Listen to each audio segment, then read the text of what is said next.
नमस्कार दोस्तों, मैं हूं डॉक्टर सिमी सूद, डायरेक्टर नीलकंठ आईवीएफ हॉस्पिटल्स। आज हम जानेंगे कि एंडोमेट्रियम क्या होता है, थिन एंडोमेट्रियम क्या है और थिन एंडोमेट्रियम के कारण गर्भधारण में क्या-क्या समस्याएं आ सकती हैं। तो एंडोमेट्रियम जो है वो गर्भाशय की एक परत है जिसमें कि गर्भ का स्थापना होती है और गर्भ उसी में 9 महीने डेवलप होता है और ये सबसे इम्पॉर्टेंट परत है या लाइनिंग है जिसके कम होने या बहुत अधिक होने से उसका फर्टिलिटी के ऊपर असर होता है।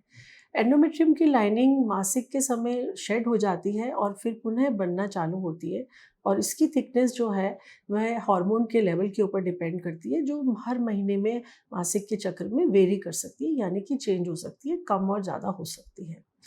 गर्भधारण अगर हम जानें उसकी फिजियोलॉजी, तो अंड उत्सर्ग होने के बाद अंड जो है वह फेलोपियन ट्यूब में आता है और उसी समय अगर शुक्राणु से उसका निषेचन होता है तो भ्रूण तैयार होता है जो कि फेलोपियन ट्यूब में होता है और ये भ्रूण जो है वो गर्भाशय की तरफ पुश होता है और फिर जाके एंडोमेट्रियम में जाके इसका इम्प्लांटेशन होता है गर्भाशय के अंदर और फिर वह 9 महीना बढ़ना शुरू होता है और उसकी भ्रूण का विकास गर्भाशय के अंदर होता है। तो मुख्य रूप से जो एंडोमेट्रियम है उसकी थिकनेस जो है वह बहुत कुछ डिपेंड करता है कि कंसीव होने में उसका बहुत बड़ा हाथ है, क्योंकि अगर थिकनेस बहुत कम होगी या उसकी लाइनिंग परत पतली होगी, कमज़ोर होगी या उसका ब्लड फ्लो कम होगा तो ऐसी कंडीशन में या तो प्रेगनेंसी होगी नहीं या फिर होने के बाद वो अबॉर्ट होने के चांसेस भी बहुत अधिक होते हैं।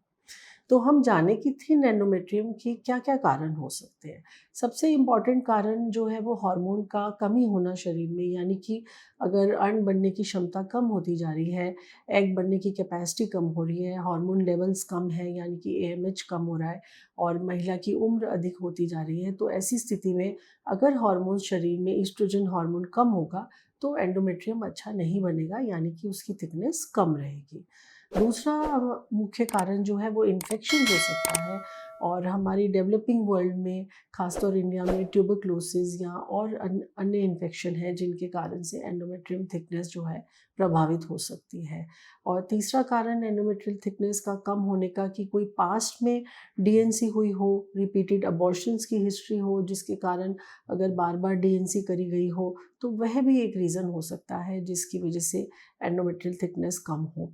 और लास्ट में एक एब्नॉर्मेलिटी होती है, डिफेक्ट होता है जिसको हम बोलते हैं यूट्राइन सेप्टम, यानी कि एक पतला सा एक परत होती है, झिल्ली होती है गर्भाशय के अंदर जिसको सेप्टम बोलते हैं। तो अगर वो होगा तो उसकी वजह से भी एंडोमेट्रियल थिकनेस कम हो सकती है।